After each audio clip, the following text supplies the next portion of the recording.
Rocky's Secret Files. Your story they never knew existed. Tinuruan niya ako kung paano maging isang mahusay na kabit. Yung puso ko parang sinasaksak sa sobrang sakit. Rocky's Secret Files. Rocky's Secret Files. With Titan Jello. Rocky's Secret Files. Rocky's Secret Files. Secret Files.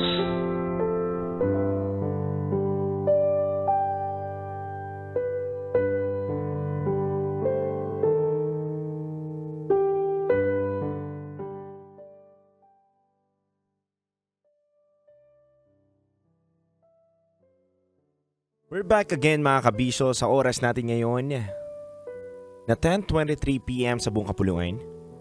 At kayo po'y nakatutok pa rin sa 90.7 Love Radio. Kasama nyo pa rin ang titindig sa mga pinaglalaban ninyo. DJ Titan Jello. Mga kabisyo, napakinggan nga po natin ang binasa ng ating basa princess na si DJ Rakitera. Ang Secret Files ni Angel.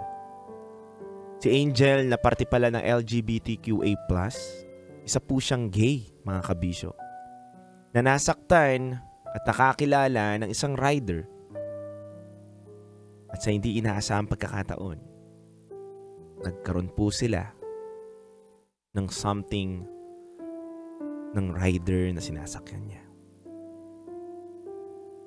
Sa akala niyang maghihilom ang mga sugat na nararamdaman niya, sa akala niyang matatakasan niya yung nararamdaman niyang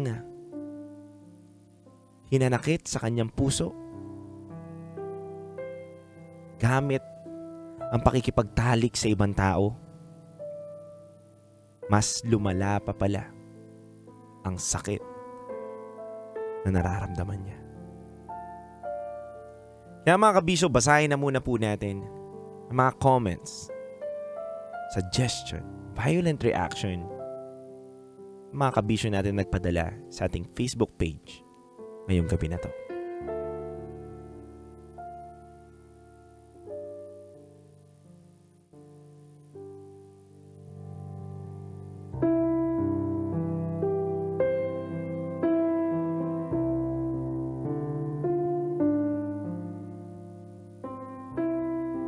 Sabi ni Stephanie Rose Yumul, "Hi DJ, napakinggan ko yung last na kwento. Grabe, laking trauma yun para sa kanya and actually, relate ako. Niloko ako ng taong binigay ko ang lahat-lahat. Pero bandang huli, iniwan ako. Sobrang sakit nun. Sending hugs to letter sender," sabi ni Stephanie Rose Yumol. Sabi naman ni Richmond De Vera, "Hi DJ Rocky at DJ Titan Jello. Naiintindihan ko si sender. Masakit talaga masaktan lalo na sa gender identity. Bangon ka dyan sa room mo at mag-move on. Alam kong masakit pero kailangan mo kasing tanggapin yung fact na wala na siya sa'yo.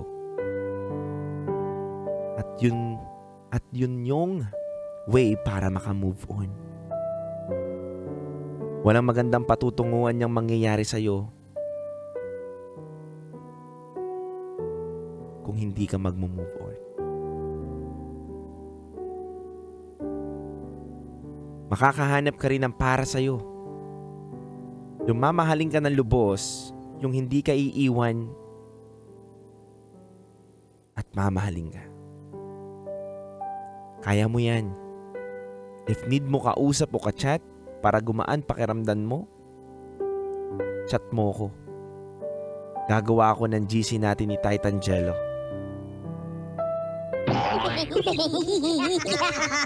Dinamay mo pa ako. Laban lang friend, Aja, fighting," sabi ni Richmond De Vera.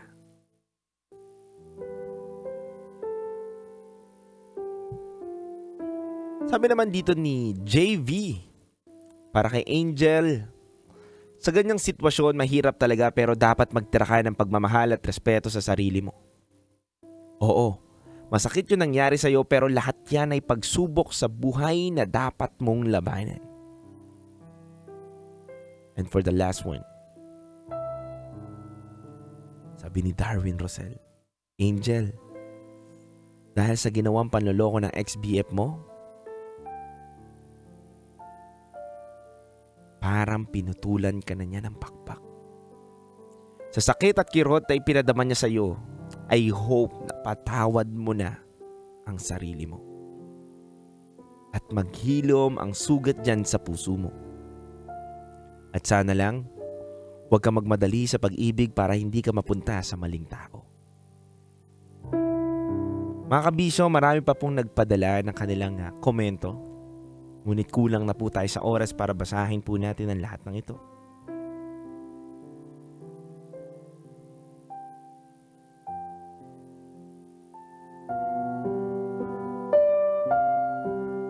Alam nyo kabisyo, sobrang nalungkot ako doon sa kwento ng ating letter sender. Dahil isa siya sa mga naniwala doon sa kasabihan ng iilan na one of the best and fastest way to heal daw is to find someone. Pero kabisyo, hindi sa lahat ng tao ay pasok itong paniniwala na to. Maraming taong nasaktan, maraming taong iniwan na akala nila ang gamot sa kanilang hinanakit sa puso ay paghahanap ng ibang tao. Upang ibaling nila doon ang kanilang atensyon at makakalimutan ang mga sakit na nararamdaman nila.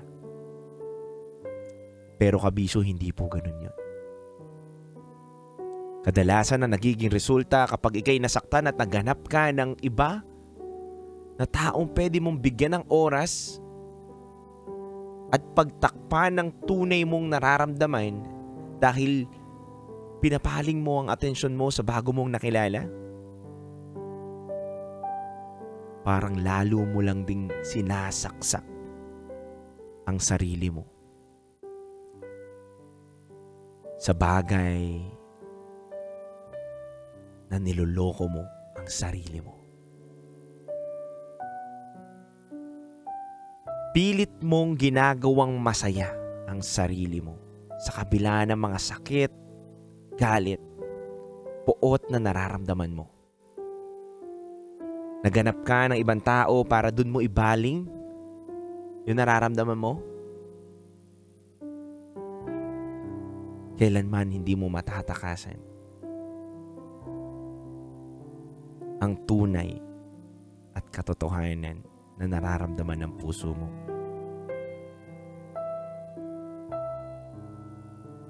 Hindi ibang tao ang makakapaghilom ng sakit mo sa puso. Sakit na pinagdaanan mo dahil niloko ka, iniwang ka, pinaglaruan ka at ginamit ka lamang.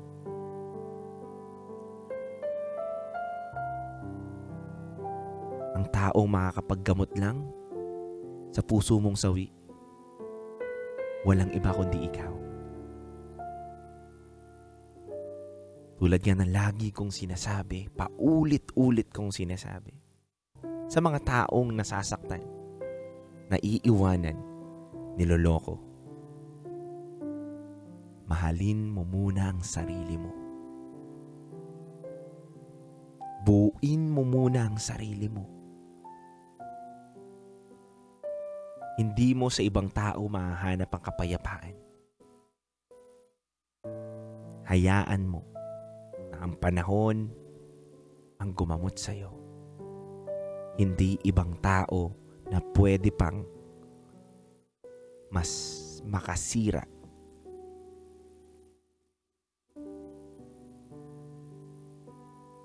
sa proseso ng paghihilom mo.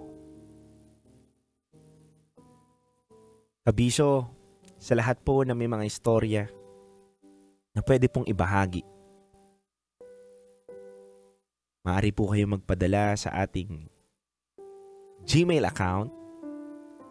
Email lang po kayo kay rakitera@gmail.com para may isang araw, malay mo, ang kwento mo na po ang aming babasahin.